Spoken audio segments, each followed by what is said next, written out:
तो इस बार का बजट, जैसे मैंने कहा कि ये बिल्कुल वो जगह पे खड़ी है सरकार, क्योंकि सरकार बहुत सारी चीजों को देखते हुए अपने बजट को बनाती है, जहां पर चुनाव अभी थोड़ा दूर है, मतलब यहां से हम बिल्कुल हाफ टर्म पे खड़े हुए हैं। तो ये अक्सर ऐतिहासिक रूप से देखा गया जहां सरकारें रिफॉर्म्स पे काफी फोकस करती हैं, बड़े फैसले लेती हैं। अब जहां तक रियल एस्टेट की बात है, किस तरह के बड़े रिफॉर्मेटिव फैसलों की हम उम्मीद कर सकते हैं, किस तरह के बड़े डिसीजंस की हम उम्मीद कर सकते हैं? छोटे मोटे डिसीजंस की आपने सप्लाई साइड पे थोड़ा दे दिया, थोड़ा सा डिमांड साइड पे दे दिया, उस पर हम बाद में आएंगे, लेकिन क्या कुछ ऐसे बड़े रिफॉर्म आ सकते हैं जिससे जो विजन आपने अभी बताया, डेफिनेटली वो सरकार भी जब टेबल पे बैठती होगी तो उनकी गणना में भी होगा कि रियल एस्टेट कितना बड़ा रोल आगे प्ले करेगा, तो उसके लिए कुछ बड़े फैसले लिए जाएं? विपिन जी, ये जो सबसे पहले तो हमारा पर्सपेक्टिव ये है कि बजट से जो उमूमन इतनी ज़्यादा अटकलें या उम्मीदें वाबस्ता कर ली जाती हैं, वो उमूमन दुरुस्त नहीं होता। क्योंकि जो सेक्टर, किसी भी सेक्टर पर जो काम है, ये लगातार कई वर्षों से होता चला आया है। और हम और ये चीज़ मैं आपके साथ भी और आपके और दूसरे कई साथियों के साथ जब मैं जुड़ता हूँ बजट वाले शाम, बजट मुकम्मल होने के बाद, तो उतरे हुए चेहरे और चेहरों पे जो मायूसी वो क्लियर दिखाई देती है। और उसका रीज़न ये है कि हम इतनी ऊंची एक्सपेक्टेशंस कर बैठते हैं। अभी जो आपने अल्फाज इस्तेमाल किए कि बिग बैंग रिफॉर्म्स, भाई बिग बैंग रिफॉर्म्स पिछले कई वर्षों में हो चुके हैं। और बिग बैंग रिफॉर्म्स ऐसे नहीं हैं कि जो हर साल दर साल होते चले आते हैं। अगर हम ओवरऑल इकोनॉमिक अपटर्न या टर्न अराउंड की भी बात करें तो भारतवर्ष में शायद 90s में जो टर्न अराउंड आया था, जो रिफॉर्म आया था, वो सबसे बड़ा था। वो चीज़ें हर साल या हर 5 या हर 10 साल में नहीं होती। तो अगर आप रियल एस्टेट की बात करें, जैसे अभी प्रदीप जी जिस चीज़ का जिक्र कर रहे थे, चाहे वो रेरा से ताल्लुक़ रखता हो या जीएसटी से ताल्लुक़ रखता हो या इस तरह की कई सारी चीज़ें हैं, वो पिछले वर्षों में लगातार आती चली गई हैं। तो अब मुझे नहीं लगता कि कोई बहुत बड़ा ऐसा रिफॉर्म है जो मुझे इस बजट में आता हुआ दिखाई देगा। एक चीज़ जो अगर मुमकिन हो, जो मैं चाहूँगा कि मेरे रियल एस्टेट करियर में या मेरी आंखें खुली हैं जब तक हो जाए, उसे हम कहते हैं ब्लॉकचेन फॉर लैंड रिकॉर्ड्स। ये एक बहुत बड़ी जंप है और इस चीज़ को I am sure Shekhar ji और प्रदीप जी भी इस पर सहमत होंगे कि हमारा सबसे बड़ा मसला है टाइटल्स का। तो अगर हम वहां पर कोई एक काम करें, और उसका शायद बजट से डायरेक्ट इनडायरेक्ट कोई कितना ताल्लुक है वो कहना मुश्किल है, लेकिन तो मैं बीच में आपको टोक रहा हूं, माफी चाहूंगा। जितना मुझे याद पड़ता है, शायद पिछले बजट में इसके लिए एक राशि का प्रावधान बिल्कुल इसी नाम से, जहां लैंड रिकॉर्ड्स का डिजिटाइजेशन है, कुछ प्रावधान किया भी गया था, लेकिन वो बहुत छोटा था। अगर आप रिफॉर्म की बात करें तो इसे बिग बैंग होना है। और मैं समझता हूं कि आगे चल के अगर मैं मुस्तकबिल की बात करूं तो लैंड रिफॉर्म रियल एस्टेट को कंप्लीट चेंज कर सकते हैं, और बहुत ज्यादा उसमें इतनी उम्मीदें हैं हमें उससे कि जैसे ही वो होगा तो हर वो शख्स जो आज रेरा के आने के बाद, जाहिर सी बात है, बहुत उम्दा एनवायरनमेंट माहौल बना है खरीदार के लिए, लेकिन लैंड रिफॉर्म आने के बाद तो फिर there is no looking back. तो मैं ये देख रहा हूं कि इस बजट में तो मुझे नहीं लगता कोई बहुत बड़े रिफॉर्म्स की ना तो उम्मीद की जानी चाहिए, ना मुझे लगता है होंगे, लेकिन लैंड रिफॉर्म अगर होता है तो बिग बैंग वहां से शुरू होगा। राइट। तो एक ये चीज कि लैंड रिफॉर्म्स, और वाकई वो बड़ी मार्के की बात है कि डिजिटाइजेशन, क्योंकि इतना बड़ा देश है, इतनी जमीन है, अगर उसका एक क्लीन प्रॉपर हिसाब किताब हो जाए तो जिसे कहते हैं कि क्लीनिंग ऑफ थिंग्स, जो रेरा आने से हमें हमारे बाकी रियल एस्टेट इंडस्ट्री में दिखाई दी, और अगर ये लैंड रिफॉर्म हो जाता है तो ये इंडस्ट्री और पुख्ता और मजबूत और बेहतर होगी। तो एक वैलिड एक डिमांड है, उम्मीद है। लेकिन एक और जो मुझे लगता है जिस पे, क्योंकि वो आप ही की वो बनाई हुई बात की बुनियाद पे बात कहूंगा, शेखर भाई आपके पास ये सवाल लेकर आ रहा हूं कि जो बरसों से आपकी मांग भी है, और अगर जो अभी हम जिक्र कर रहे थे किस तरीके से चाइना की जीडीपी में इतना बड़ा शेयर है रियल एस्टेट का, तो उसको क्या इंफ्रास्ट्रक्चर का दर्जा दिए बिना उस मुकाम पर पहुंचाना पॉसिबल है? हालांकि इंफ्रास्ट्रक्चर का दर्जा एक बहुत बड़ा विषय है, बहुत डिटेल्ड विषय है, लेकिन फिर भी एक लाइन में इसे रखें, और ये बड़ी लंबी मांग भी रही है शेखर भाई आप लोगों की, क्या आपको लगता है कि इस बार वैसी कोई उम्मीद या उस दिशा में कोई कदम हो सकता है? डेफिनेटली उम्मीद तो हम हर बार रखते हैं बजट से। गुलाम जी ने बोला बजट में बड़े रिफॉर्म्स नहीं होते, पर उम्मीद रखना तो हमारा हक बनता है कि उम्मीद रखते हैं। और पहली उम्मीद है इस बजट से हमारी के रियल एस्टेट सेक्टर को इंफ्रास्ट्रक्चर का स्टेटस दिया जाए, क्योंकि actually it is a infrastructure sector. आप देखो, रियल एस्टेट जो घर प्रोवाइड करता है, ऑफिस प्रोवाइड करता है, दुकान प्रोवाइड करता है, तो ये बेसिक इंफ्रास्ट्रक्चर लोगों के लिए प्रोवाइड करता है। तो इसको इंफ्रास्ट्रक्चर का स्टेटस, आप पावर सेक्टर को इंफ्रास्ट्रक्चर का स्टेटस दे सकते हो, रोड सेक्टर को इंफ्रास्ट्रक्चर का स्टेटस दे सकते हो, तो रियल एस्टेट को क्यों नहीं? तो इसीलिए यही पॉइंट पे हम लोगों ने काफी रिप्रेजेंटेशन किया हुआ है कि रियल एस्टेट को इंफ्रास्ट्रक्चर का स्टेटस मिले, और हम उम्मीद बनाए रखेंगे।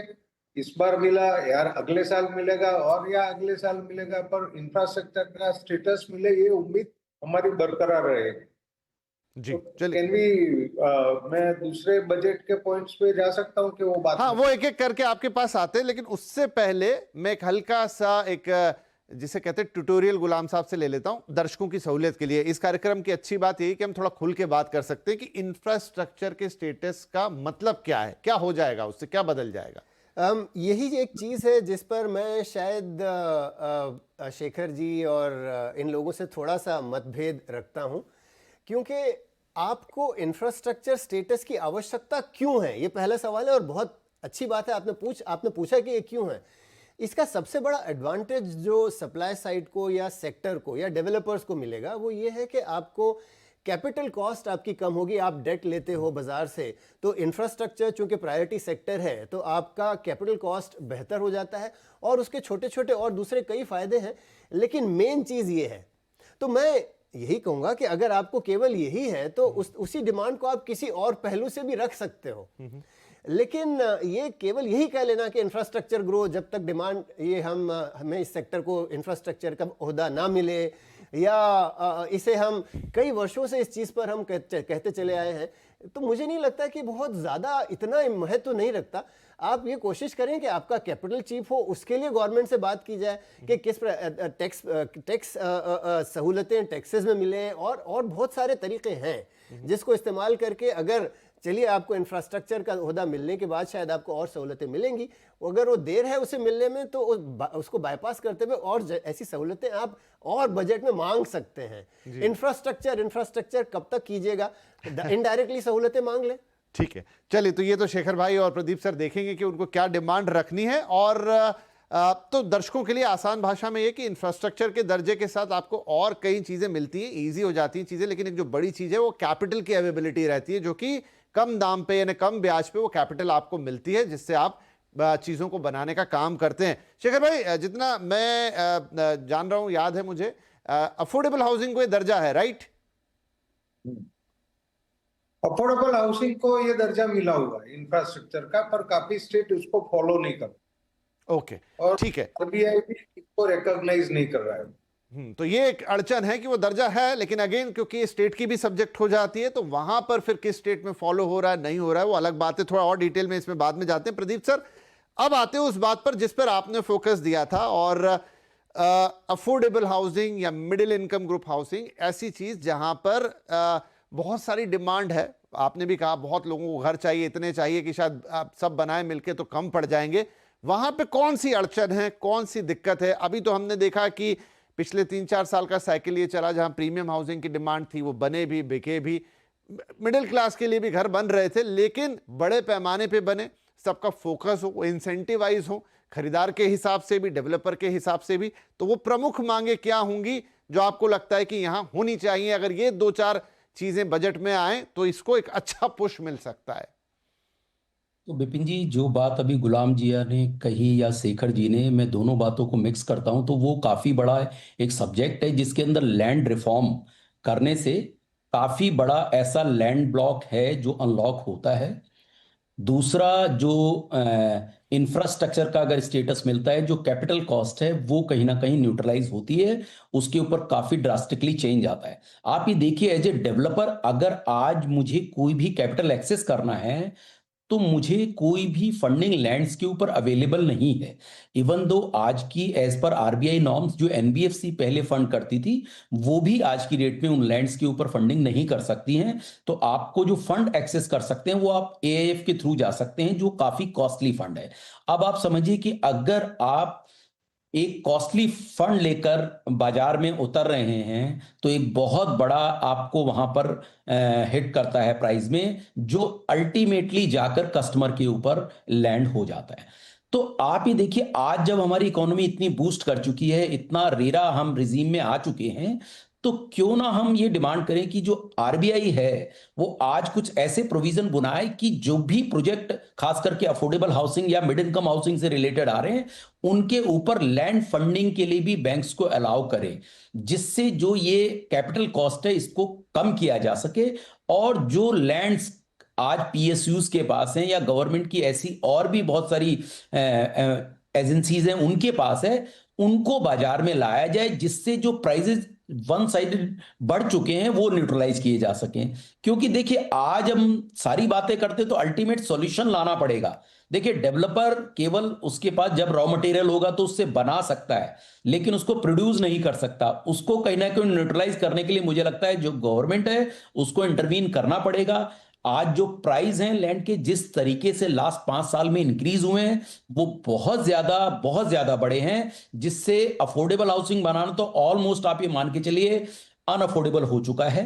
ऐसे में ज्यादा जरूरी है कि अफोर्डेबल हाउसिंग को अगर वापस फिर से रिजीम में लाना है, फिर से उसी तरीके से लाना है जो आज की डेट में हमारे देश में लगभग 50 से 60% की डिमांड अफोर्डेबल और मिड इनकम से रिलेटेड है, तो उसके लिए काम करने जरूरी हैं। दूसरा, जो डेवलपर्स हैं उनको एनकरेज करना पड़ेगा, चाहे आप उन्हें इंसेंटिवाइज करें, किस तरीके से इंसेंटिवाइज कर सकते हैं वो आपको देखना है। और एक और चीज, जो फर्स्ट टाइम होम बायर हैं उनको कम से कम स्टैंप ड्यूटी से एक रिलैक्स मिलना चाहिए अगर वो घर खरीद रहा है। क्योंकि आपको मैं बताऊं, इस सारी की सारी पॉलिसी में अल्टीमेट जो गवर्नमेंट है उसका बहुत बड़ा रेवेन्यू आने वाला है। गवर्नमेंट कहीं भी लूज नहीं करती, चाहे जीएसटी टर्म्स में हो, चाहे वो लैंड के ऊपर बाइंग होने वाली उसके ऊपर स्टैंप ड्यूटी हो, या उसके बाद मिलने वाला हाउस टैक्स हो, या और बहुत सारी चीजें हैं, जॉब क्रिएशन है उसका एक बहुत बड़ा पोर्शन। तो मुझे लगता है ये एक पूरी की पूरी एक ऐसी इंडस्ट्री है जो इस देश में जिसको ग्रो करना मस्ट है, और उसके लिए कहीं ना कहीं जो गवर्नमेंट है उसको फॉरवर्ड आना पड़ेगा। और एक बार, मैं बहुत बार आपके प्रोग्राम पर पहले भी कह चुका हूं कि अफोर्डेबल हाउसिंग को ग्रो कराने के लिए जो आज इंफ्रास्ट्रक्चर हम जिस तरीके से डेवलप कर रहे हैं, तो हमारे को ऐसे सैटेलाइट टाउन बनाने की जरूरत है जो कहीं ना कहीं, क्योंकि जो सबसे ज्यादा लैंड के प्राइसेस बढ़े हैं सिटी में ज्यादा बढ़े हैं, जो सराउंड में जहां पर इंफ्रास्ट्रक्चर पहुंच भी चुका है वहां लैंड के प्राइसेस अभी भी थोड़ा कम है। अगर ऐसी कोई पॉलिसी बने जो स्टेट्स को एडवाइजरी जाए कि आपको अपने जितने भी सिटीज हैं उनके 50 किलोमीटर के दायरे में अफोर्डेबल हाउसिंग जोन क्रिएट करने हैं, तो मुझे लगता है कहीं ना कहीं प्राइसेस भी कहीं ना कहीं न्यूट्रलाइज होंगे जिस तरीके से जंप कर रहे हैं, और एक कॉमन मैन जो है उसको मकान भी मिल सकेगा। ठीक है, तो काफ़ी सारी चीज़ें यहाँ पे प्रदीप जी ने रखी, जिसमें लैंड पर फंडिंग, उसके अलावा फर्स्ट टाइम होम बायर को कुछ छूट देने की बात, और फिर इंफ्रास्ट्रक्चर का डेवलपमेंट ऐसे हो जिससे कि लैंड कॉस्ट कुल मिला के नीचे आए, क्योंकि बड़ा इंग्रेडिएंट है वो, और ख़ास तौर पे अफोर्डेबल हाउसिंग में बहुत मैटर करता है।